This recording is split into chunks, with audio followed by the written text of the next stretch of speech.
Three scoops. Hello guys, అందరు ఎట్లున్నారు? మేమైతే పంచలింగాల్లో ఒకటైన అరుణాచలాన్ని దర్శించుకున్నాం. ఎన్నో మంత్స్ నుండి ప్లాన్ చేసుకుంటే మాకు ఈ ట్రిప్ అయింది. అసలు గుడి చాలా విశాలంగా ఉంది. ఇక్కడ మనకి శివుడు అగ్నిలింగంలా దర్శనం ఇస్తాడు.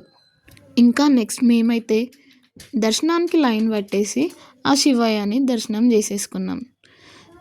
అలా గుడిలో కాసేపు ప్రశాంతంగా కూర్చుని మేము బయటకు వచ్చేసరికి అయితే ఈవినింగ్ అయ్యింది.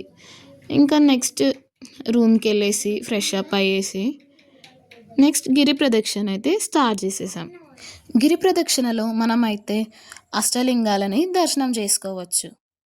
అలా నడుస్తూ నడుస్తూ మేమైతే అష్టలింగాలని దర్శనం చేసుకున్నాం. మాకు ఈ అరుణాచలంకి వచ్చాకైతే జాబ్ అయితే వచ్చేసింది. గిరి ప్రదక్షిణ అయితే కంప్లీట్ చేయడానికి మాకు 3 hours టైం పట్టింది. తర్వాత అయితే రూమ్కి వెళ్ళేసి రెస్ట్ తీసుకొని నెక్స్ట్ డే మళ్ళీ దర్శనానికి వచ్చినాము. సెకండ్ టైం దర్శనం కూడా మాకు చాలా బాగా జరిగింది.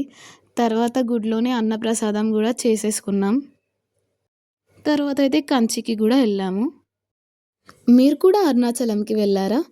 అయితే మీ ఎక్స్పీరియన్స్ని కింద కామెంట్లో షేర్ చేసుకోండి. అలాగే please do like, share and subscribe to our channel. Bye.